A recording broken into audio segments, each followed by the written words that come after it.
Hello dear student, मानक का अध्ययन क्लासेज में आपका स्वागत है। हम लोग पढ़ रहे हैं मैथ, और मैथ में चल रहा है चैप्टर 1 वास्तविक संख्या। वास्तविक संख्या में हम लोग का अभी तक हो चुका है एक्सरसाइज 1.2 तक, और एक्सरसाइज 1.3 के क्वेश्चन नंबर फर्स्ट और सेकंड हो चुका है। और ये जो हम लोग करेंगे आज क्वेश्चन नंबर थर्ड, इसमें हम लोग को सिद्ध करना है अपरिमेय संख्या।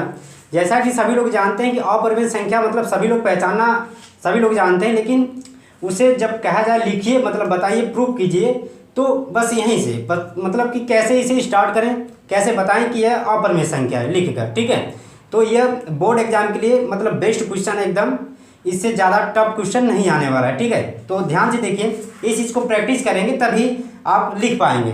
ठीक है, नहीं तो ऐसे बस देख कर ही बता पाएंगे कि यह अपरिमेय संख्या है। ठीक है, तो आज हम लोग इसे देख कर यानी भी और प्रूव करके भी देखेंगे कि यह क्या है अपरिमेय संख्या। इसे क्या करेंगे, प्रूव करेंगे। ठीक है, तो यहाँ पर है क्वेश्चन नंबर थर्ड का पहला है कि 1/2 यानी इसे सिद्ध करना है कि यह अपरिमेय संख्या है। दिया है सिद्ध कीजिए कि निम्नलिखित संख्याएं अपरिमेय है। ये जो दी गई संख्या है ये क्या है, अपरिमेय है, लेकिन इन्हें क्या करना है, हमें प्रूव करना है। ठीक है, बाय लिख कर यानी रिटेन करके। तो यहाँ पर हम लोग लिखेंगे एकदम जैसे बोर्ड एग्जाम में लिखते हैं वैसे एकदम आपको मिलेगा क्वेश्चन नंबर थर्ड का फर्स्ट। ठीक है, हम लोग इसे क्या करेंगे, इसका सॉल्यूशन करते हैं यानी लिख कर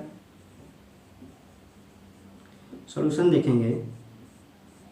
ये क्या है, अपरिमेय संख्या है, लेकिन जब इसे प्रूव करना होगा तो हम लोग इसके विपरीत मान लेते हैं कि यह क्या है, परिमेय संख्या है। तो यहाँ पर लिखेंगे इसके विपरीत मान लेते हैं कि इसके विपरीत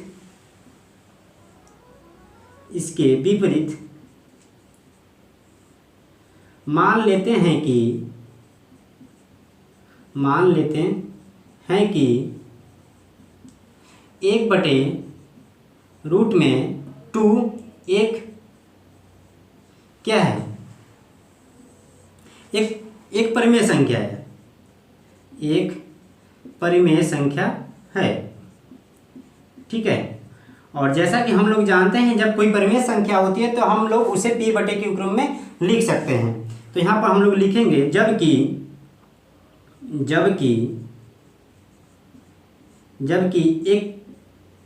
एक परिमेय संख्या को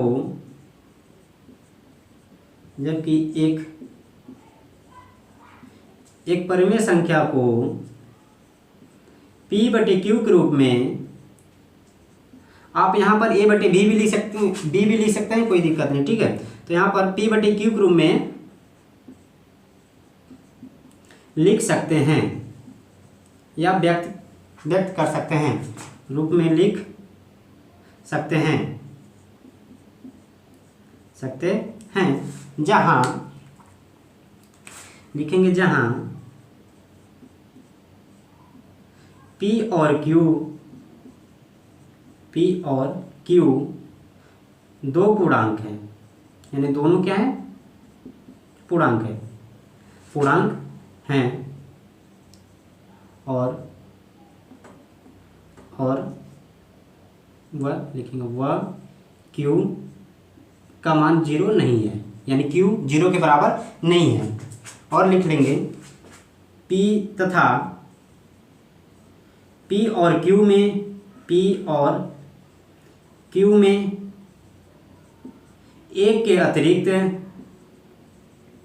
एक के अतिरिक्त कोई उभयनिष्ठ गुणनखंड नहीं है, कोई उभयनिष्ठ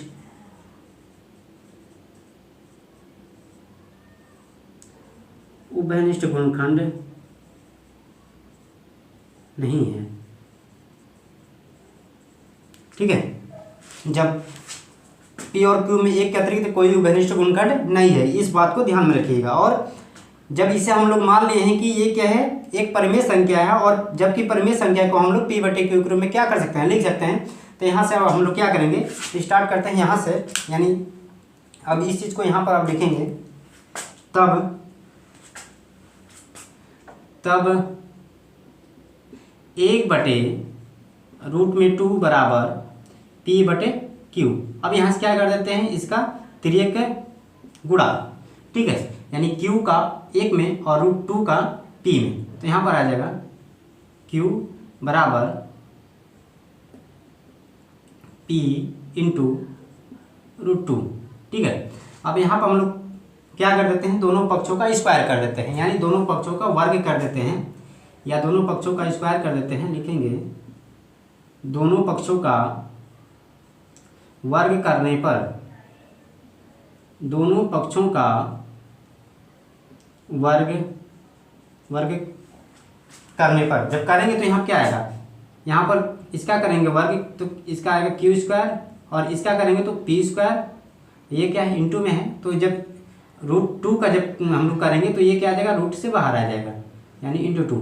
अब यहाँ पर आपको क्या दिख रहा है, Q² बराबर P² गुणे 2, यानी Q² का ये दोनों क्या है, अभाज्य गुणनखंड है। जब अभाज्य गुणनखंड है तो 2 क्या करेगा, Q² को विभाजित करेगा। तो लिखेंगे यहाँ 2 Q² को विभाजित करता है। जब Q² को विभाजित करेगा तो Q को भी क्या करेगा, विभाजित करेगा। लिखेंगे तो 2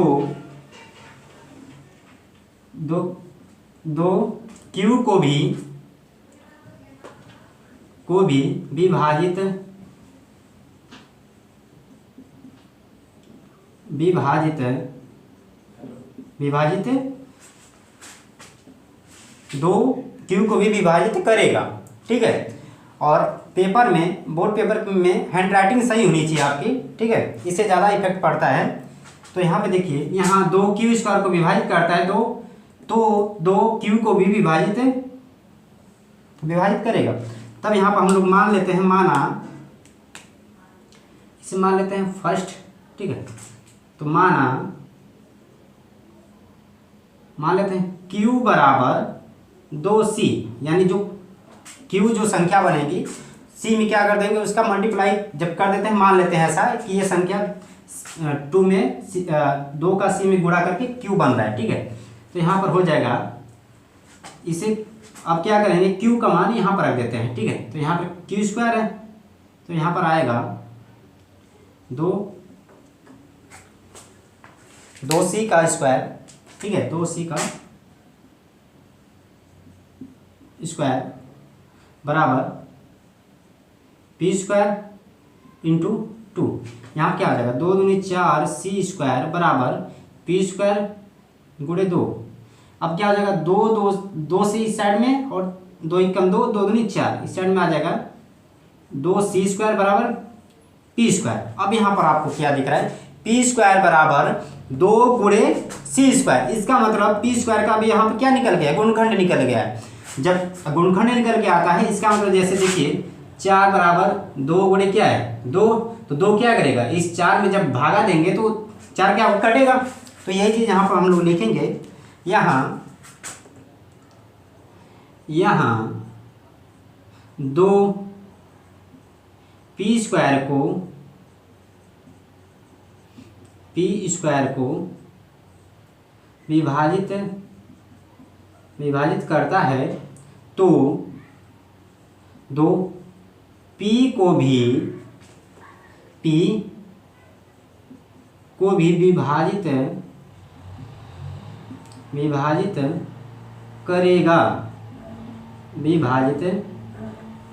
विभाजित करेगा। अब इसे मान लेते हैं सेकेंड। अब यहाँ से हमें क्या प्राप्त हो रहा है, सेकेंड इक्वेशन फर्स्ट और इक्वेशन सेकेंड से क्या मिल रहा है, हमें मिल रहा है कि Q को भी 2 क्या कर रहा है, विभाजित कर रहा है, और P को भी। इसका मतलब दोनों में क्या है, 2 कॉमन है, यानी उभयनिष्ठ है। तो यहाँ पर लिखेंगे, यहाँ समीकरण 1 व 2 से, समीकरण 1 व समीकरण 2 से प्राप्त होता है कि 2 से प्राप्त होता है कि P और Q में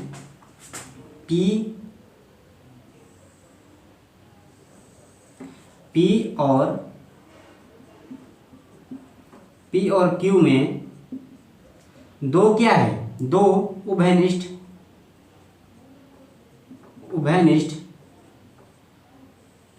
गुणनखंड है या फैक्टर है, गुणनखंड है।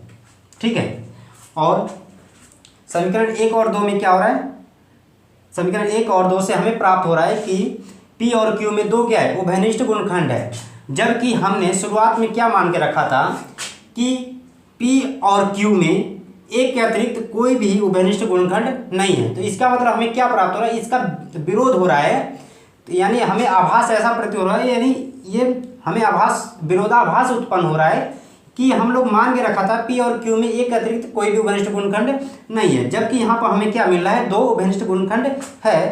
तो लिखेंगे यहाँ इससे विरोधाभास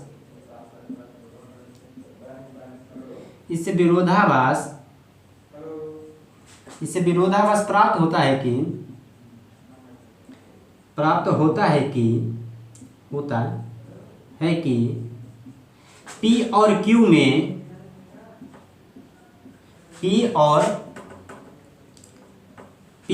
Q में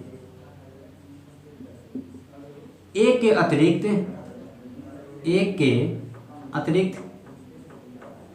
अतिरिक्त कोई उभयनिष्ठ गुणनखंड नहीं है, ठीक है। यानी कि इससे विरोधाभास प्राप्त होता है कि P और Q में एक अतिरिक्त कोई भी उभयनिष्ठ गुणनखंड नहीं है। अब लिखेंगे ऐसा विरोधाभास परिणाम, ऐसा जो रिजल्ट हमारा प्राप्त हुआ, ऐसा विरोधाभास परिणाम हमारी गलत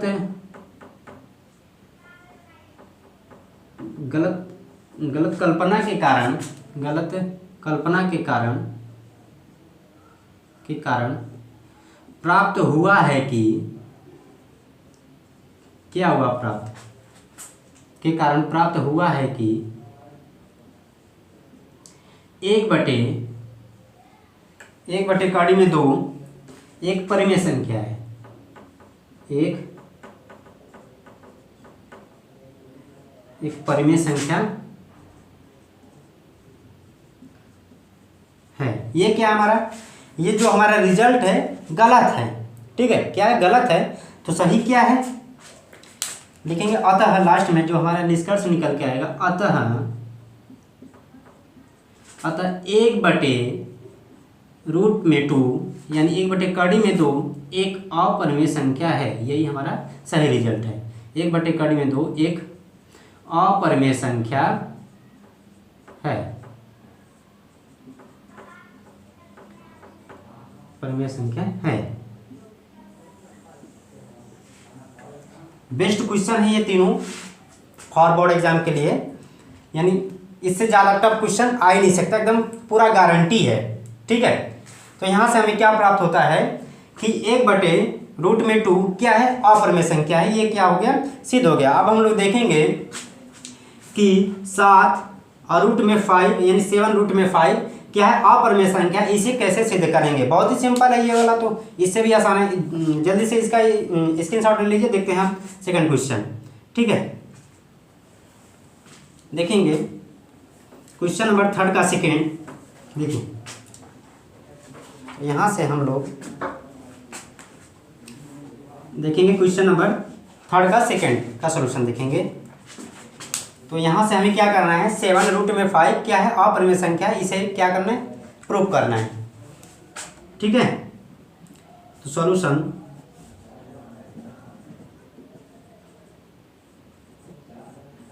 क्या करेंगे, ये अपरिमेय संख्या है लेकिन हमें क्या करना है, प्रूव करना है। जब प्रूव करना है तो मान लेते हैं इसके विपरीत मान लेते हैं, उल्टा मान लेते हैं, ये क्या है, रेशनल नंबर यानी परिमेय संख्या है।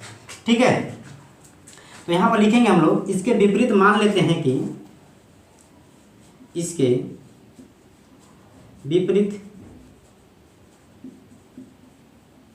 विपरीत मान लेते हैं कि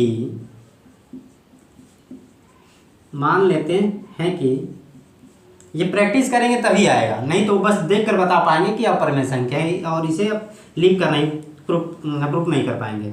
इसके विपरीत मान लेते हैं कि 7 और रूट में 5 यानी 7 कड़ी में 5 क्या है, एक परिमेय संख्या है, एक परिमेय संख्या है, एक परिमेय संख्या है, जबकि हम लोग परिमेय संख्या को p/q के रूप में लिख सकते हैं। ठीक है, लिखेंगे जबकि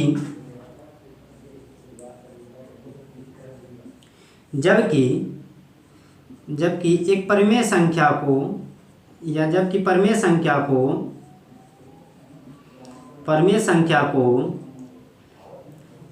यहाँ पर आप p/q ना लेकर a/b लेते हैं। ठीक है, a/b के रूप में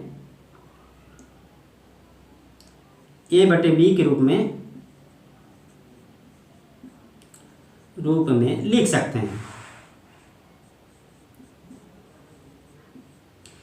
सकते हैं, जहां a और b दो पूर्णांक हैं। क्या है, दो पूर्णांक हैं और q का मान b, यहाँ पर क्या है, q की जगह b है, लिखेंगे b का मान 0 के बराबर नहीं है। ठीक है, तथा a और b में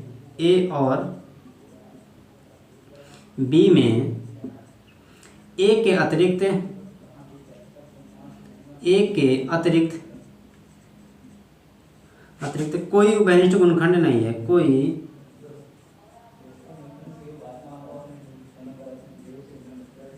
उभयनिष्ठ गुणनखंड नहीं है। ठीक है, यानी जब इसे हम मान लिए हैं कि क्या परिमेय संख्या है, तब इसे हम लोग क्या करेंगे, a/b के रूप में लिख सकते हैं। ठीक है, अब यहाँ पर हम लोग इसे लिखेंगे a/b के रूप में, तब इसे मिटा दीजिए, तब 7 रूट में 5, 7 कड़ी में 5 बराबर a/b।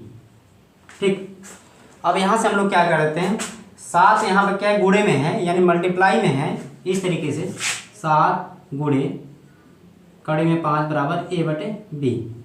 और इस साइड में आपको पता होगा कि इस साइड में जो चीज गुणा में होता है तो बराबर को इस साइड में भेजते हैं तो किस में हो जाता है, भाग में हो जाता है।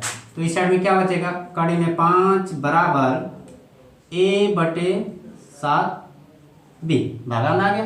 ठीक है, अब यहाँ से आपको क्या प्राप्त हो रहा है, अब देखिए इसके आगे अब हम लोग ये जो कड़ी है, कड़ी में 5 को हम लोग प्रूव कर चुके हैं और ऐसा क्वेश्चन आएगा तो आप लोग ऐसे ही करेंगे, इसे घबराना नहीं है आपको। ठीक है, तो जो यहाँ पर a/7b है, a क्या है, पूर्णांक है और b क्या है, पूर्णांक है, और 7b क्या है, पूर्णांक है। इसका मतलब ये क्या बनने वाला है, ये बनने वाला है परिमेय संख्या।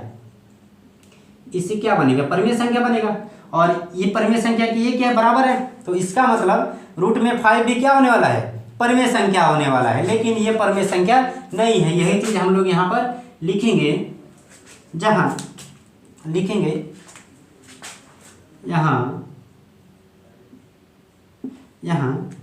a और b पूर्णांक हैं तथा 7 भी क्या है, पूर्णांक है। जब ए और बी और 7 भी पूर्णांक है, इसका मतलब ये जो बनेगा क्या बनेगा, परिमेय संख्या बनेगा। देखेंगे तब a/7b एक परिमेय संख्या है, एक परिमेय संख्या है। तब इससे हमें क्या विरोधाभास हो रहा है, इसका मतलब √5 भी क्या होने वाला है, परिमेय संख्या होने वाला है। लिखेंगे इससे विरोधाभास प्राप्त होता है कि हम लोग तो भाई प्रूफ ये सिद्ध कर चुके हैं कि कड़ी में 5 क्या है, अपरिमेय संख्या, लेकिन इसके अनुसार ये क्या लग रहा है परिमेय संख्या लग रहा है। इसलिए यहाँ पर हम लिखेंगे इससे विरोधाभास, इससे विरोधाभास प्राप्त होता है कि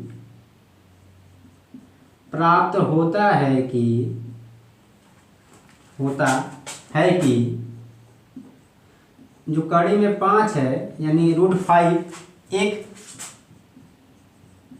एक परिमेय संख्या है, एक परिमेय संख्या है। ठीक है, लेकिन ये तो अपरिमेय है, तो यहाँ पर लिखेंगे यह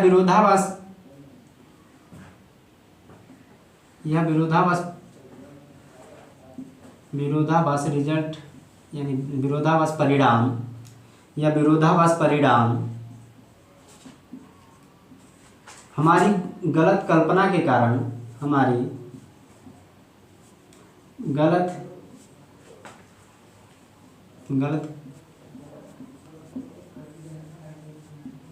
कल्पना के कारण प्राप्त हुआ है कि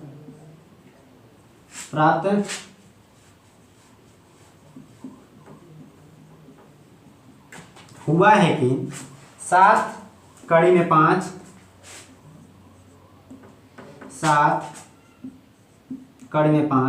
एक क्या परिमेय संख्या बनने वाला है। ये हम यहाँ पे लिखेंगे, ये हमारा क्या है, गलत परिणाम है। ठीक है, गलत सोच था यानी गलत क्या कल्पना है। 7 कड़ी में 5 एक परिमेय संख्या है।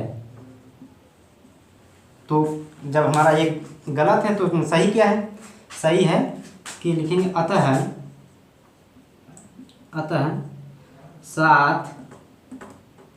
7 कड़ी में 5 एक अपरिमेय संख्या है, एक अपरिमेय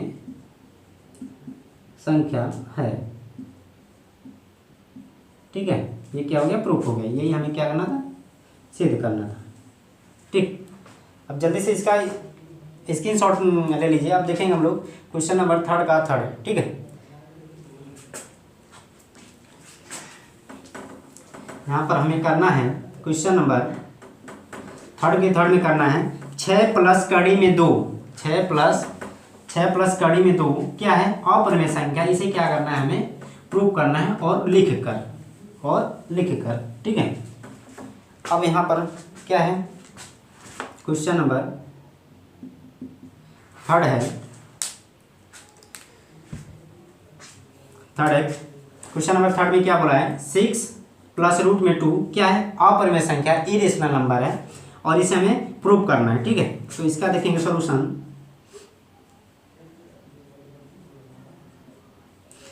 जब यह अपरिमेय संख्या हमें सिद्ध करना है तो इसे मान लेते हैं यह क्या है, परिमेय संख्या है।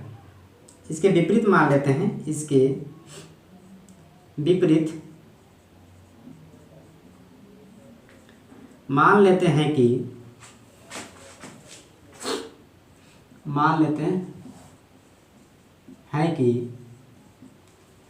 6 प्लस कड़ी में 2 एक क्या है, परिमेय संख्या है, एक परिमेय संख्या है। जबकि हम लोग परिमेय संख्या को जबकि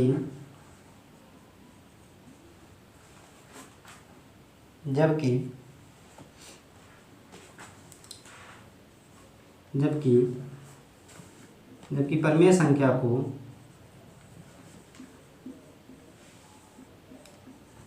परिमेय संख्या को a बटे b के रूप में क्या कर सकते हैं, व्यक्त कर सकते हैं और लिख भी सकते हैं। परिमेय संख्या को a बटे b के रूप में लिख सकते हैं। यहाँ पर व्यक्त कर लीजिए, कोई दिक्कत नहीं है, व्यक्त कर सकते हैं,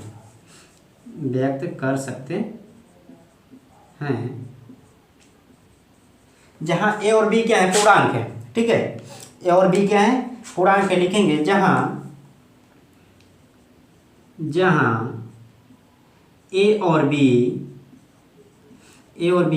दो पूर्णांक हैं। क्या है, दो पूर्णांक हैं और b का मान 0 नहीं होना चाहिए। ठीक है, जब b 0 हो जाएगा तो इन्फिनाइट बढ़ने लगेगा और यह अपरिमेय संख्या होने लगेगा। ठीक है, तो यहाँ पर लिखेंगे b का मान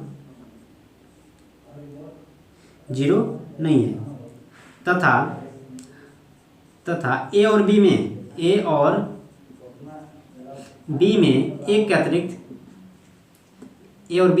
के अतिरिक्त कोई उभयनिष्ठ गुणनखंड नहीं है। एक के अतिरिक्त कोई उभयनिष्ठ गुणनखंड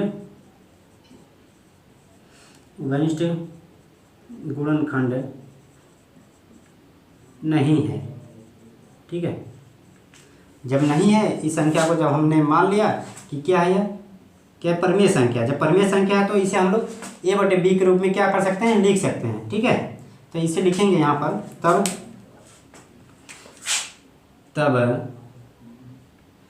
6 प्लस कड़ी में 2 बराबर a बटे b। ठीक है, अब यहाँ से क्या होगा, 6 को उस साइड में ले जाते हैं, इस साइड में क्या बचने वाला है, कड़ी में 2 बराबर a बटे b, और यहाँ पर 6 प्लस का है, उस साइड में जाएगा तो माइनस का हो जाएगा। ठीक, यहाँ पर क्या हो जाएगा, कड़ी में 2 बराबर, यहाँ पर एलसीएम ले लेते हैं और इसे क्या हो जाएगा, a माइनस 6b। 6b कैसे है, b का गुणा 6 में कर देते हैं और b कम b। ठीक है, अब यहाँ पर आपको क्या दिख रहा है कि a और b को हमने क्या मान रखा है, a और b को पूर्णांक मान रखा है, और 6 भी क्या है, 6 क्या पूर्णांक है। जब ये पूर्णांक है तो ये क्या होगा, ये परिमेय संख्या होगा। इससे जो भी कुछ बनेगा, जो भी संख्या बनेगी, ये क्या होगा, परिमेय संख्या बनेगा। क्या होगा, परिमेय संख्या बनेगा। तो इसके अनुसार रूट में 2 क्या होना चाहिए, परिमेय संख्या होना चाहिए, लेकिन यह परिमेय संख्या नहीं है, अपरिमेय संख्या। ठीक है, तो यहाँ पर क्या हो रहा है, हमें इसका विरोध हो रहा है इस चीज का। ठीक है, तो यहाँ पर लिखेंगे, यहाँ a और b दो क्या है, पूर्णांक है, दोनों क्या है, a और b पूर्णांक हैं, तथा 6 भी क्या है, तथा 6 भी पूर्णांक है, 6 भी क्या है, पूर्णांक है। जब ये सब पूर्णांक हुए तो ये बनेगा परिमेय संख्या। इसके अनुसार ये भी क्या बनना चाहिए, परिमेय संख्या होना चाहिए, लेकिन ये परिमेय संख्या नहीं है। इसका क्या हो रहा है, विरोध हो रहा है। तो यहाँ पर लिखेंगे हम लोग, इससे विरोधाभास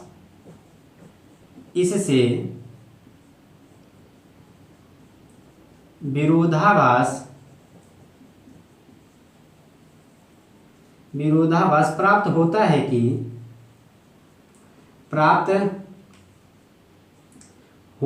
कि कड़ी में 2 एक क्या है, परिमेय संख्या है। क्या है, क्या परिमेय संख्या है। ठीक है, ऐसा क्यों हो रहा है, क्योंकि हमने पहले ही गलत मान लिया है कि ये क्या है, 6 प्लस कड़ी में 2 क्या है, परिमेय संख्या। यहीं पर हमने जब गलत मान लिया तो इसलिए यहाँ पर ये चीज आने लगा। ठीक है, तो यहाँ पर हम लोग लिखेंगे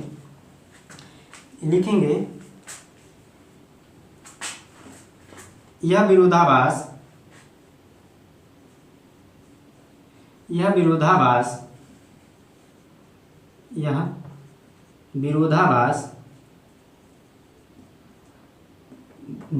परिणाम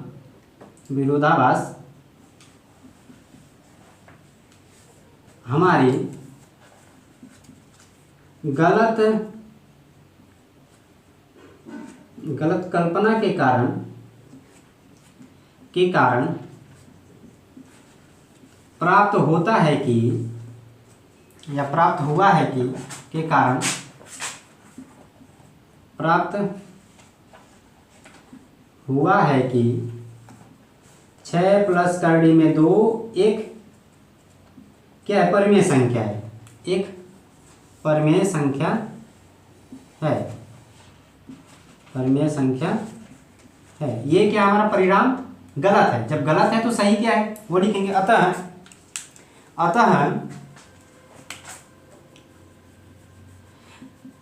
6 प्लस कड़ी में 2 एक अपरिमेय संख्या है। क्या है? एक अपरिमेय संख्या है, अपरिमेय संख्या है। ये हम आपको जब बेसिक कॉन्सेप्ट बता रहे थे पिछले लेक्चर में, तो यहाँ पर बताए थे कि जब परिमेय और अपरिमेय संख्याओं का योग होता है तो वो उसका रिजल्ट क्या आने वाला है, अपरिमेय संख्या आने वाला है। ठीक है, तो यही चीज़ हम लोग यहाँ पर प्रूव किए हैं। ठीक, तो हमारा एक्सरसाइज 1.3 क्या होता है, समाप्त होता है। और थोड़ा सा देख लेते हैं एक्सरसाइज 1.4 के बेसिक कॉन्सेप्ट। ठीक है, तो उसमें हम लोग को करना है क्या है, शांत दशमलव प्रसार और अशांत दशमलव प्रसार। कैसे पहचानेंगे कि कोई जैसे भिन्न फ्रैक्शन है, कोई परिमेय संख्या है, तो वो शांत दशमलव प्रसार में होगा कि अशांत दशमलव प्रसार में होगा। ठीक, तो ये चीज़ यहाँ पर देखने वाले हैं।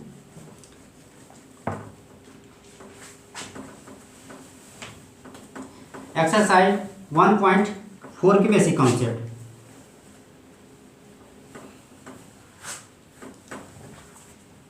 यहाँ पर हम लोग देखेंगे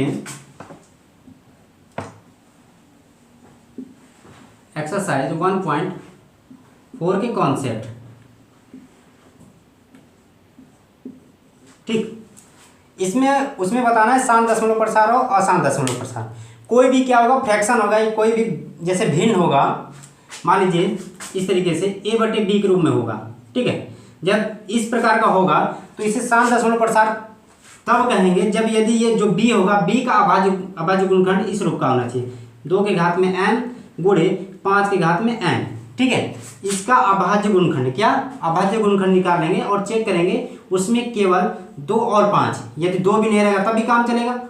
ठीक है, 5 रहना चाहिए, यदि 5 नहीं है तो 2। ठीक है, और दोनों साथ में है तो और बेटर है। ठीक है, यानी जो भी हमारे पास परिमेय संख्या होगा उसका जो हर होगा, क्या होगा, हर होगा, इस हर का अभाज्य गुणनखंड इस रूप का होता है तो वह उसका दशमलव प्रसार शांत होगा। क्या होगा, शांत दशमलव प्रसार होगा, शांत दशमलव प्रसार। एक एग्जाम्पल के थ्रू देखते हैं, समझते हैं। यहाँ पर हम लोग ले लेते हैं 62/10। ठीक है, अब इसे चेक करते हैं कि यह शांत दशमलव प्रसार है कि अशांत दशमलव प्रसार है। देखिए चेक करते हैं, इसका जो हर है, ये क्या हर है 10, इसका हम लोग क्या निकालेंगे, अभाज्य गुणनखंड निकालेंगे। तो 10 का क्या निकल जाएगा, अभाज्य गुणनखंड, 2 5 10 और 5 एकम 5। इसका मतलब 10 का क्या निकल के आने वाला है, 62/2 गुणे 5। अब यहाँ पर आपको क्या दिख रहा है, इसका जो हर है इसका अभाज्य गुणनखंड 2 गुणे 5 के रूप का है। इसका मतलब ये क्या होने वाला है, शांत दशमलव प्रसार होगा। ठीक है, इसे बोलेंगे यह शांत दशमलव प्रसार क्या है, शांत दशमलव प्रसार। ठीक है, समझना। और जब इसको हल कर देंगे तो आ जाएगा इसका प्रसार कर देते हैं। तो 62 में 10 का भाग देंगे तो कितना आएगा, 6.2। नहीं देने आता है तो ऐसे देकर देख लीजिए, 10 6 का 60, यहाँ कितना बचेगा, 2 तो भाग जाएगा नहीं, अब दशमलव वाले जाएगा तो यहाँ कितना हो जाएगा, 20, 10 दूनी 20। ठीक है, तो कितना आया भागफल हमारा 6.2। ये क्या हो गया हमारा, शांत दशमलव प्रसार हो गया, यानी चाहे छोटा सा हो चाहे बड़ा सा हो। एक और देख लेते हैं एग्जाम्पल। मान लीजिए हमारे पास है बहुत बड़ी संख्या इस तरीके से 5 7 ऐसे कुछ, और बटे की क्या है 125 है। ठीक है, 125 जो है, अब यहाँ पर देखेंगे या बताएंगे कि शांत दशमलव प्रसार है कि अशांत दशमलव प्रसार है। तो क्या करेंगे, इसका जो हर होगा इसका क्या निकालेंगे, अभाज्य गुणनखंड निकालेंगे। तो निकाल लेते हैं, निकालेंगे 125 का अभाज्य गुणनखंड निकालेंगे। यहाँ से 5 दूनी 10, 5 पंजे 25 और 5 पंजे 25 और 5 एकम 5।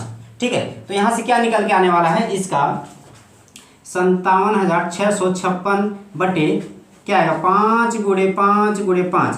इसका मतलब इसमें बस 5 दिख रहा है, इसके अभाज्य गुणनखंड में क्या दिख रहा है 5 दिख रहा है। हम क्या बताते हैं कि जब 5 बस केवल 5 भी होगा तब भी वो क्या होगा 7.प्रसार होगा, या केवल 2 भी होगा तब भी क्या होगा वो 7.प्रसार होगा। ठीक है, तो यहाँ पर क्या होने वाला है ये 7.प्रसार है। ठीक, इसी प्रकार से यदि एक और देख लीजिए, बस उसमें क्या होगा केवल 2 होगा तब, इस प्रकार से मान लीजिए 4 है। ठीक है, तो यहाँ पर हम लोग क्या करेंगे चेक कर लेते हैं। 4 का क्या आएगा 18/2 × 2।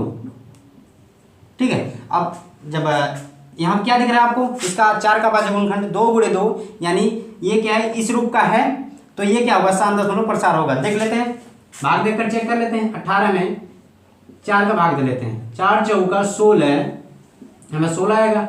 यहाँ कितना बचेगा 2। अब दशमलव वाले जाते हैं, यहाँ पर हो जाएगा 20, यानी 4 × 5 = 20। क्या हो पूरा कट गया दशमलव में जाकर, तो इसे बोलेंगे 7.प्रसार। ठीक है, इसी प्रकार से ये। ठीक है, तो नेक्स्ट लेक्चर में मिलेंगे एक्सरसाइज 1.4 के साथ, और उसमें जो भी क्वेश्चन होंगे उसके सॉल्यूशन देखेंगे। तब तक के लिए धन्यवाद, हमारे चैनल पर बने रहिए।